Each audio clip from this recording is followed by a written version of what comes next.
Okay, so welcome everybody again to another installment of Fanshawe Creates.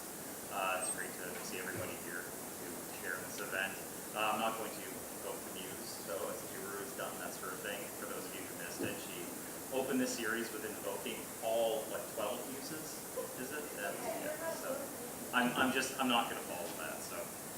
So when I think about why we do Fanshawe Creates, it's to display the somewhat enigmatic, strange, aberrant, deviant sort of pursuits and creative pursuits that people do in their spare time, and particularly our staff do in their spare time. And this is the stuff that people are not necessarily paid or swift to do for the insiders.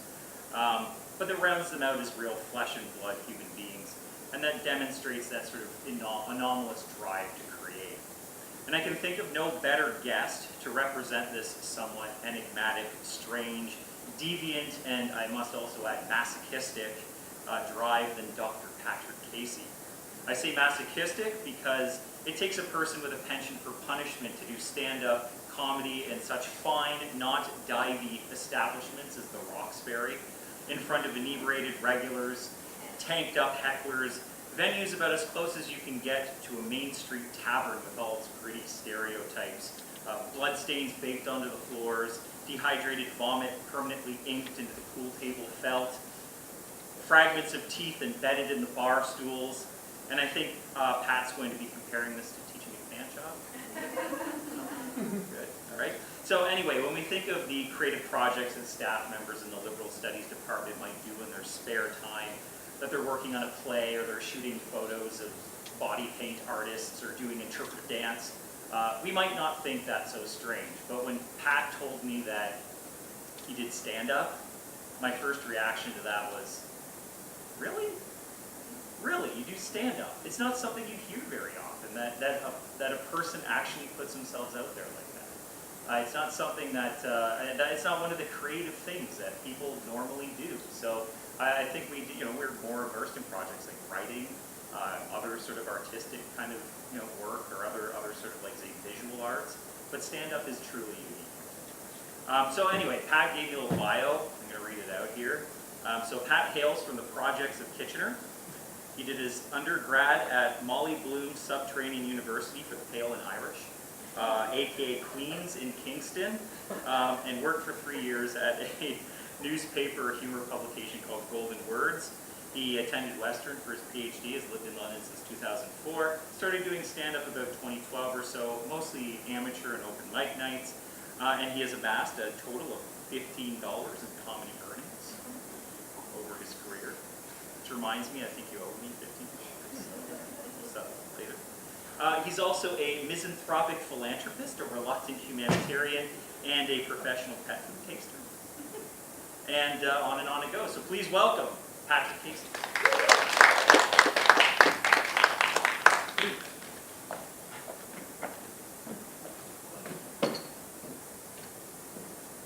All right, thank you, Jeff.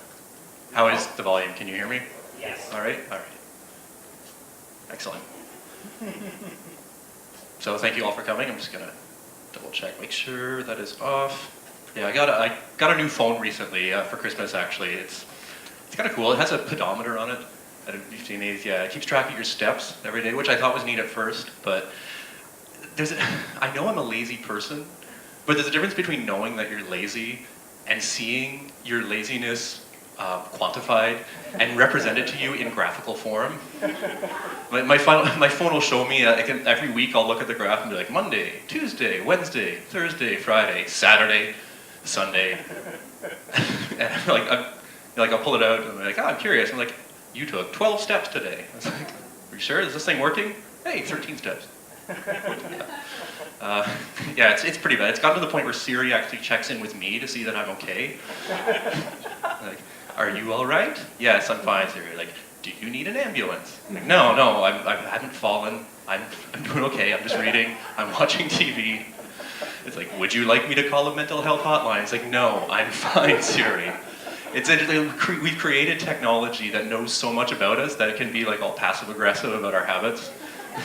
It's like, yes, Netflix, I am still watching Desperate Housewives of Orange County. Stop judging me.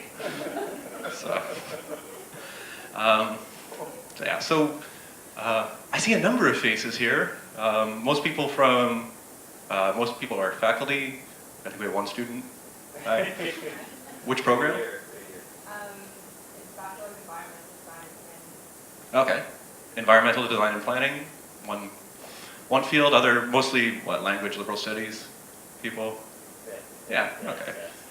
So yeah, actually the first, Jeff mentioned I started, I actually was kind of thinking back, I actually started in February 2013. I remember it was February because the first joke I ever did was actually grammar based, which is amazing for humor. But no, I was telling, because it was February because I had been going to the gym, and at the Good Life that I went to, they had like a wall at the entrance covered in like these little paper hearts, because it was Heart Health Month. February is Heart Health Month, because fuck Black History Month. I tried to get them to use that as a drop quote for the posters, but they thought it might be a little out of context. It's like, come see your colleague Patrick Casey. Fuck Black History Month. No. Yeah. So, but I mean, like, to be honest, like, heart health is a lot easier to get white people behind, right? And you're like, oh yeah, no, buy Cheerios, buy like gym memberships, buy workout clothing. Black History Month just makes white people feel bad. And I think not making white people feel bad is a pretty good definition of capitalism. So, so yeah, so it was Heart Health Month, and each of these hearts had like a blank space on it, and it said, like, I work out because, and then some people are like, because I want to play with my grandkids, or because my husband and I love running. And I remember there was this one heart that's just in really dark letters. The person had just written, jacked. Like, that's it, one word, just jacked. Like, not even trying to make it fit in with the grammar of the heart, just like, I work out because jacked. Like, way to fight that stereotype. Like, so yeah, that was the first joke I told. It was sort of based on the grammar. It went over about that well as grammar can be expected to go over. I got into stand-up through friends of a friend. So a friend of mine, she knew a bunch of people who did sort of amateur open mic shows at the Roxbury, which is where that was taken. I should mention the photos on the poster in that photo there were taken by another friend of a friend, Shannon Murray, Photos by Shay. I should give credit for that because she does professional photography, and we should cite our sources. So that's where that comes from, so she's not here, but thank you to her. Yeah, so I got into it through friends of a friend, and they, I would talk to them and they're like, hey, yeah, no, you're funny, you should give it a try sometime. And people would ask me, how can you actually do that? Like, isn't it like nerve-wracking? Isn't it like really, really frightening? And I'm like, well, I already kind of get up in front of rooms of strangers for a living. Well, a living. I'm only alive for 28 weeks out of the year if you ask the college, so. I'm looking forward to flickering out of existence next week. It's always an interesting experience. Too soon? Too political? Hi, YouTube.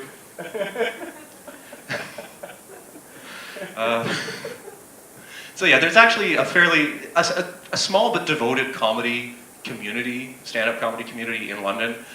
So you would see a lot of the same people at shows, a lot of the same comedians as well. And one thing you learn pretty quickly is that if you try to write a new routine every time you perform, you're going to exhaust yourself, and it's not going to be that productive.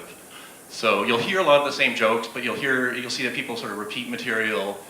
They refine it. They learn sort of what worked well with the audience that time, maybe figure out what the variables were.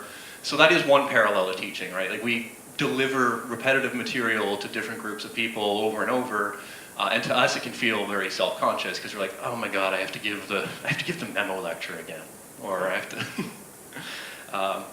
I've never done memos for stand-up. It's just not one of those subjects that's ripe for comedic material. But we learn what worked well.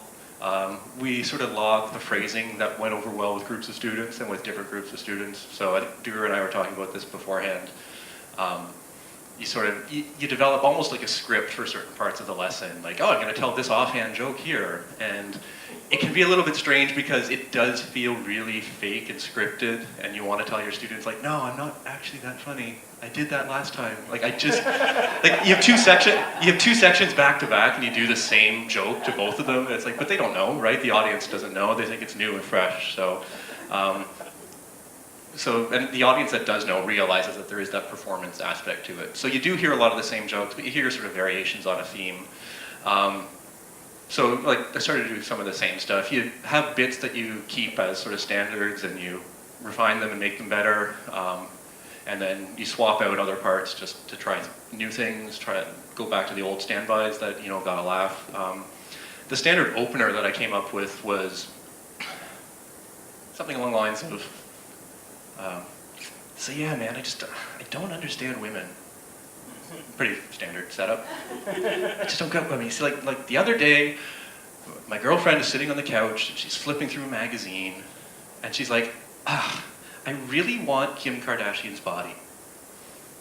So I went out and got it for her. And was she happy? No.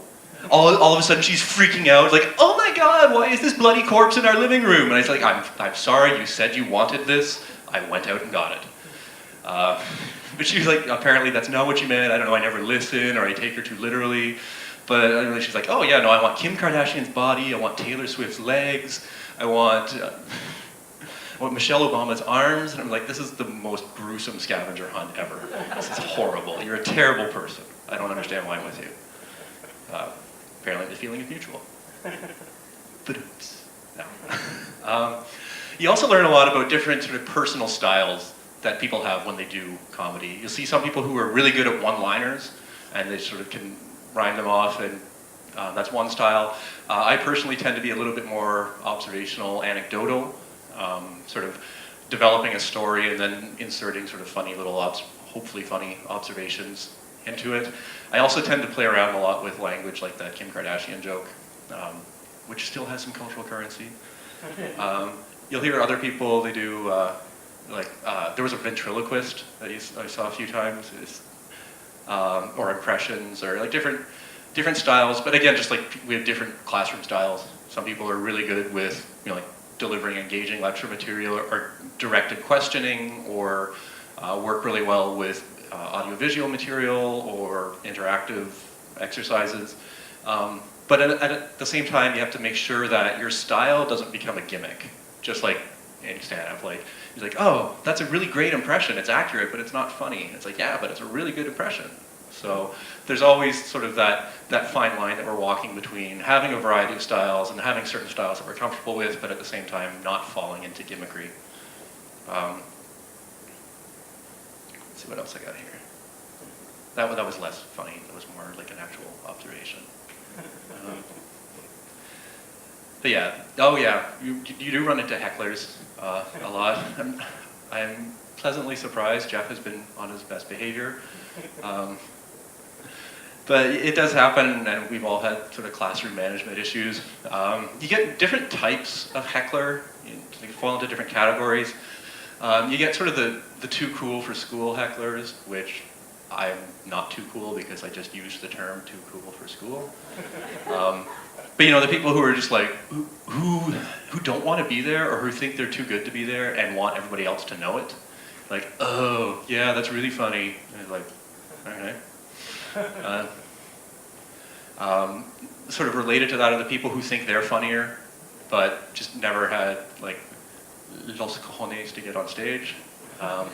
So it's not all just about the wit, it's about the being willing to put yourself up there as a target. You go to professional shows and you'll hear like the kind of hecklers who really want to be like best friends with the performer, and they want to like impress them with how funny they are, so they'll shout stuff from like the back of the hall, and it doesn't work. It don't, like, you're not going to impress a professional comedian by trying to take over their show. It just doesn't. You remember that from like, what was the guy we saw at Centennial Hall? No, he was music hall. Yeah, like people shouting stuff from the balcony, trying to impress the comedian with how funny they are and wanting to be friends. Yeah. What do you do with these different types? Do you have a sort of a plan in mind for the people who think they're funnier, the people that Honestly, you kind of, if it's like a one-time thing, you can kind of brush it off. And again, different people have different styles for dealing with hecklers.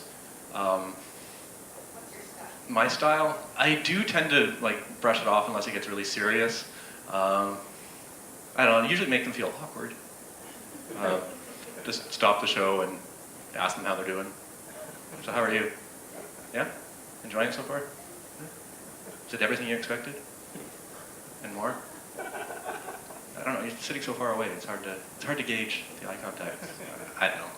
I've never had to be particularly harsh with a heckler. I don't know, I'm also limited in what I can do here. I can't really question your parentage or, it's an academic setting, so I don't want to get into the thorny gender issues surrounding sexual prowess and inconspicuous genitalia. Hi, YouTube. That's another possible route to go, or just, I don't know, you get the hecklers who are just, like, you can tell they're socially inept, so you can just, or you can play that up and just question their unfitness for general human society. Although that doesn't always go over, because that sometimes applies to certain comedians as well. You gotta find line. But yeah, sometimes I get hecklers who are just, they've paid their money and they don't find it funny. In which case you just tell them, like, do your research. It's a little bit like paying tuition, like you paid to be here. Why didn't you figure out beforehand what you were getting into? Like people who walk out of movies, it's like, I don't like horror movies. Like, why did you pay $12 to get into The Exorcism of Emily Rose? Like, it's kind of in the title. Like, there's only so much responsibility that we as the purveyors can take for this. And I mean, yeah, for big ticket items like a professional comedian's show, which the tickets can run into the tens of dollars, which if you've been a student or like faculty, can be expensive. That explains your handsome $15 compensation package. Yeah, don't tell CCRA about that. I made $5 for doing one show and then $10 for doing another show. And the $10 one was actually, they had somebody cancel and I happened to be at the same bar. And the guy putting on the show was like, hey, I know you. And I'm like, okay. And he's like, can you do like a 5-minute bit? And I'm like, sure. It was at Winks. So which doesn't have a stage. So it was like me standing on the floor where they do karaoke and just in front of tables. It's you need a bit of that division between, like, I'm liking that I have a couple rows here because it protects me from Duro.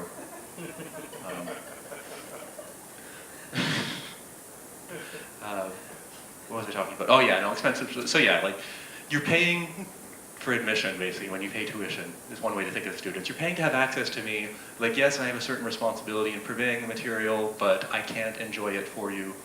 I can do my best to make it enjoyable, but that's what I can do. Or if you think about, like, one metaphor I've used is like personal training at the gym, right? Like, you can hire a personal trainer and they're like, you're fired because I didn't like gain any muscle. I was like, well, you didn't do any of the exercise. If you sit at home eating Fritos and then come to the gym once a week, like, no, you're not going to make any progress. And you're going to fail your midterm because you were at the gym instead of writing your midterm.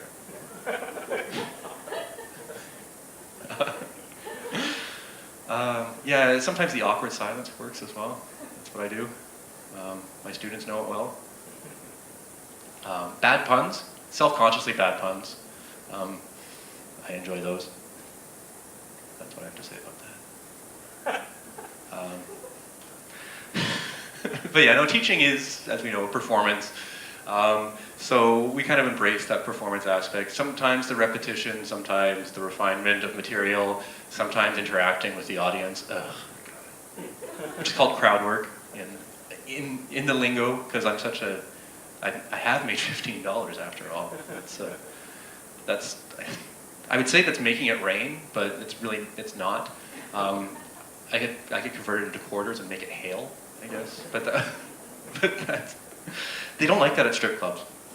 They kind of like, you just sit there in the front row flinging loonies and toonies at the strippers and like, Apparently it's not a vending machine, it's not like a coin slot. You can, no? Too much? All right.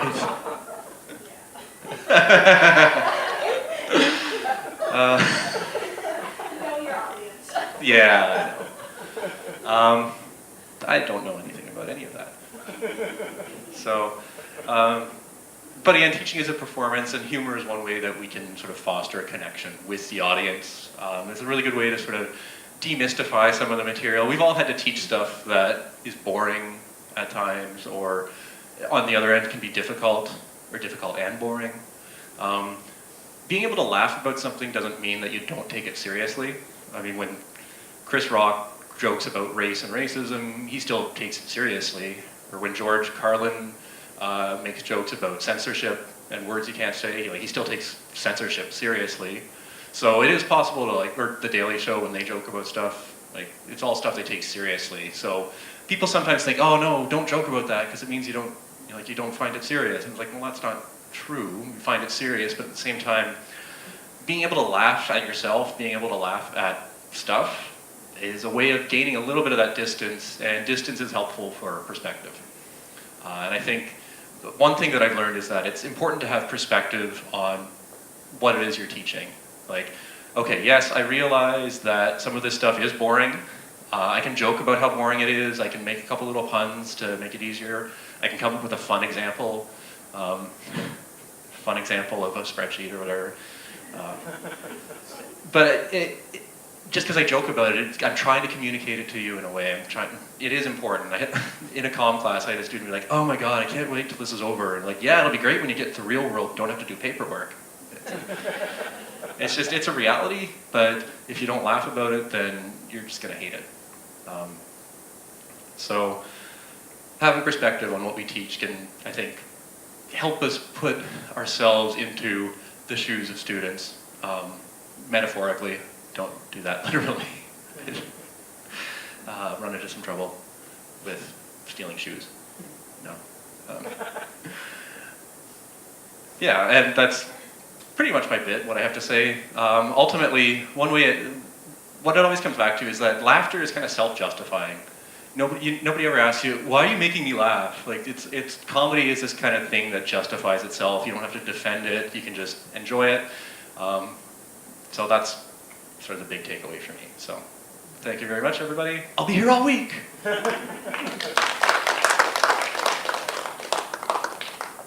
guess I can take questions. So, if I don't ask a bit of an odd question, but did you used to be one of those people that went to comedy all the time and then just decided, hey, I think I can do that? Or did people tell you you were funny? Or why did you start? What made you think, oh, I think I can do that?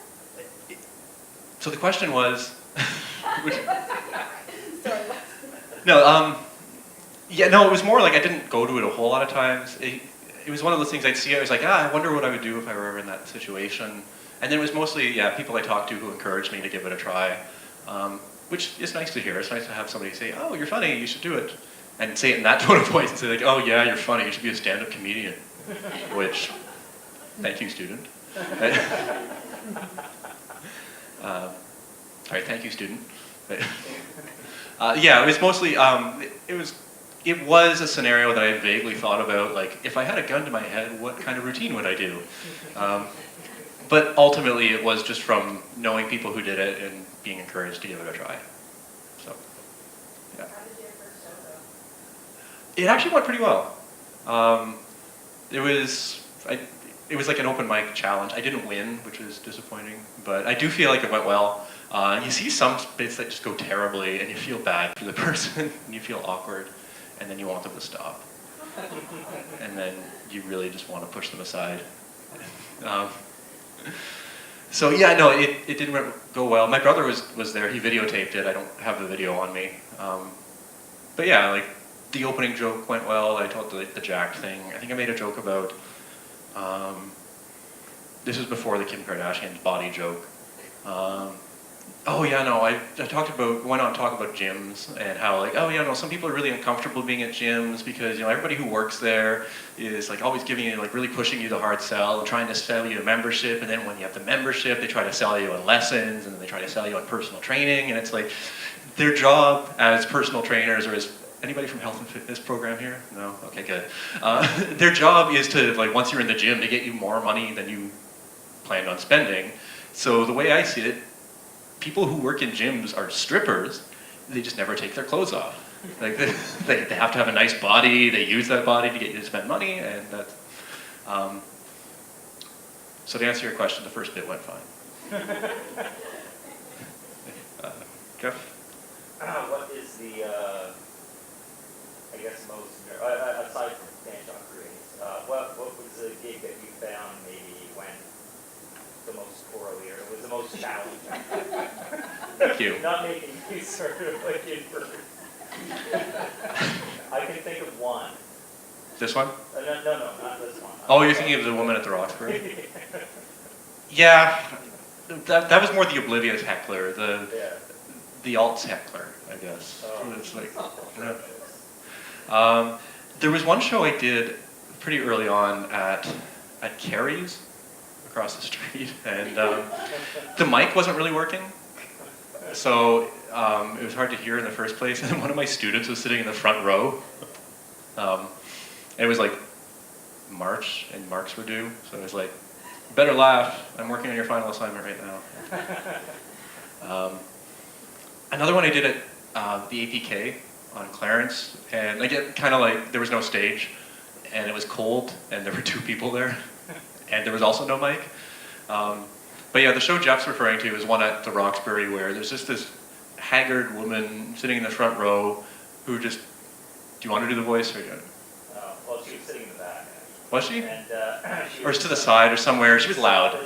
Not Pat, but as this lineup of comedians is performing, she'd stop and turn to her sidekick or whoever she was with, and say in the loudest sort of just, I don't know, like whiskey-soaked sort of a voice or whiskey, I don't know.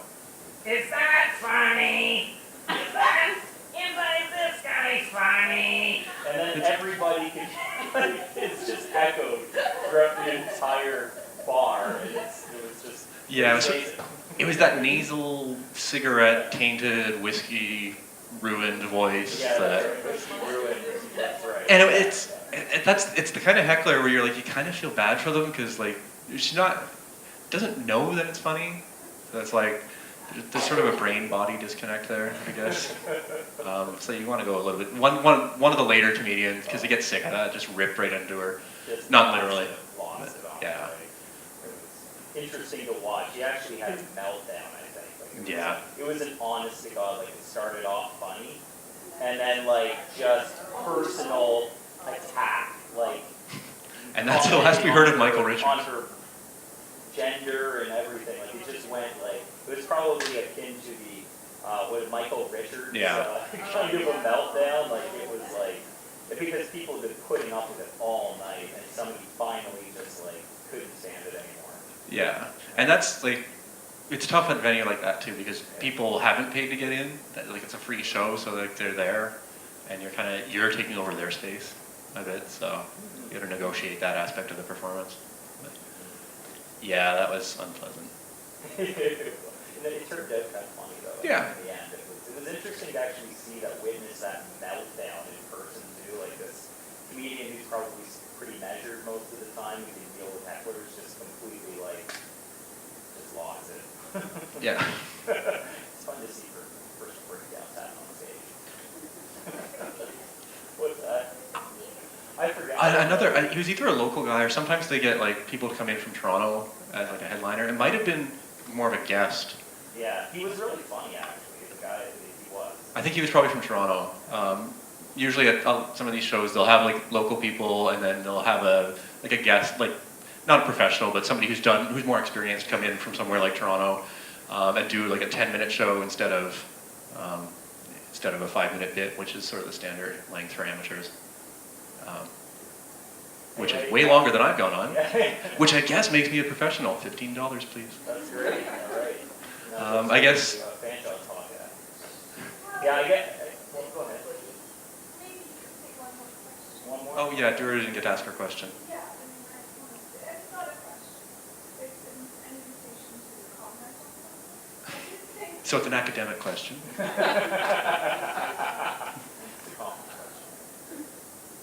mean, I really liked it when you said that laughing about something doesn't necessarily mean that one cannot take the issue seriously. So how would you comment on the statement that one of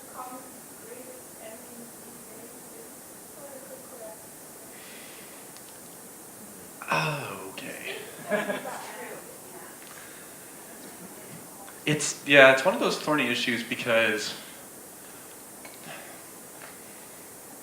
the way I see it, like comedy is on, like, or satire or whatever, different guises it goes under. It's not on the side of the powerful, and that's one thing that makes it such a potent tool. And I think political correctness done correctly aligns very well with that, in that you're not taking advantage of traditional power structures or academic question, or like privileged positions to make somebody else feel bad. So I think in that case it can go along very well. If you get to the point where you're policing vocabulary, then but again, certain self-censorship is good. I do think that people who complain too much about political correctness maybe aren't doing it properly. But at the same time, people who are too easily offended maybe should look for other hobbies. Is that a politically correct way of answering that? Because some people are just easily offended too. Like, oh my God, I can't believe. But if it's a good comedian, then they're offending you in order to make a larger point. Like they're trying to, offense in that case is trying to break you out of a complacency by making you recognize something, sort of a defamiliarization. Like that. To paraphrase Shklovsky, you recognize the shittiness of the shit. Yeah. And perhaps we should end it on that fine phrasing. Excellent. So Hi, YouTube. Thank you very much, Pat, for performing your stand-up and talking about its connections to being up in front of a classroom. Yeah, thank you very much for having me.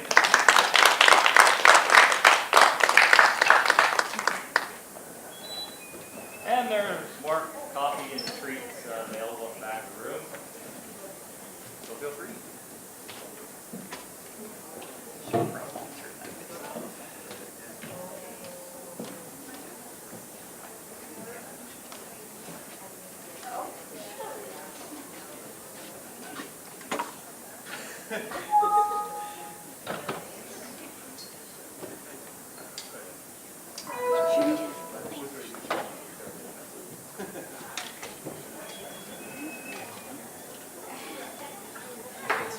I'll leave it on.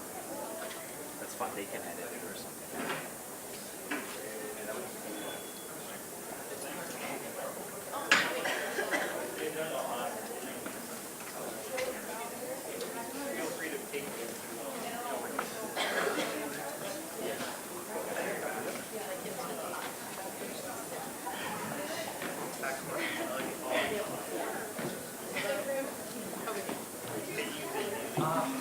Really done it much.